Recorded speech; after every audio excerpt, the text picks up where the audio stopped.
चलिए तो फिर शुरू करते हैं। तो फिर अभी अपन डिस्कस करने वाले हैं जीसी वेंचर्स लिमिटेड को।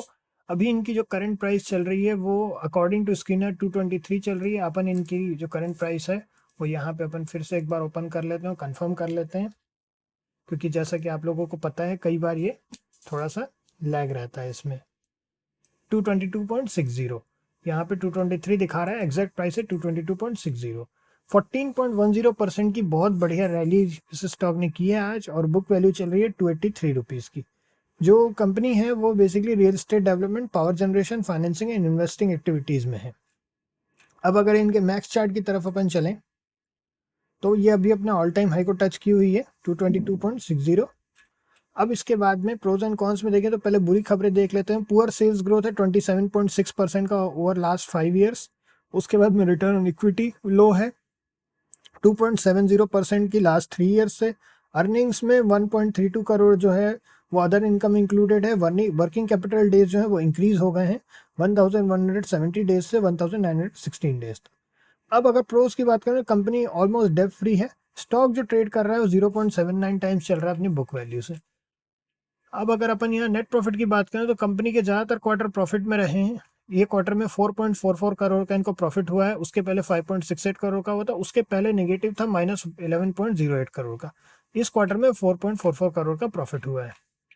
अब अगर इधर अपन नेट प्रॉफिट की बात करें तो नेट प्रॉफिट में इनके ज़्यादातर आप देखें, ज़्यादातर ईयर से यहाँ प्रॉफिट में, ज़्यादातर क्या सभी ईयर प्रॉफिट में है। नेट टू नेट 11.60 करोड़ का यहाँ पे प्रॉफिट हुआ है इस ईयर में इनको।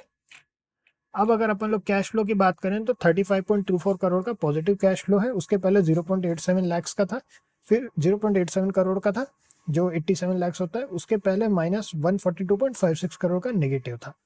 तो अब चलते हैं।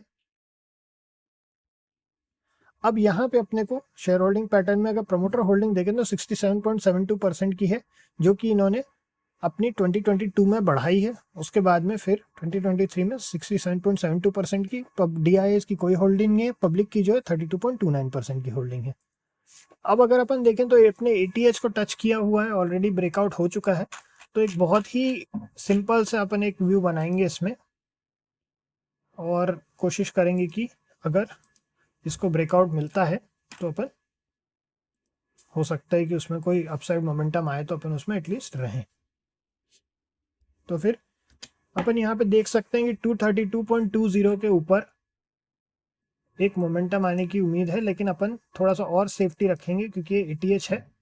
तो 233 पर एटलीस्ट हम कोई भी बाइंग प्लान करेंगे।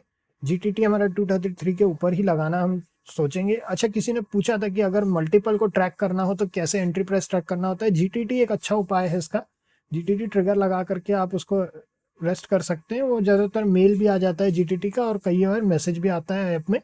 तो इस तरीके से आपको दोनों से पता चल जाएगा। मेल से ज़्यादातर हम पता करते हैं तो मेल आ जाता है, आपको तुरंत मेल में नोटिफिकेशन आ जाएगा कि GTT ट्रिगर हो गया है। मोस्टली अच्छे ब्रोकर्स में सभी में है।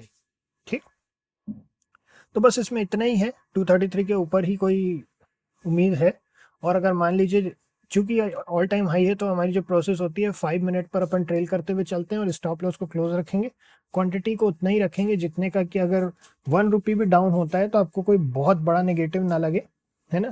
क्योंकि एक एवरेज ये होता है कि 1 रुपी अगर डाउन हो रहा है वहां से तो हो सकता है कि अब इसके बाद और डाउन जाए। कई बार ऐसा नहीं भी होता, कई बार वापस हो जाता है।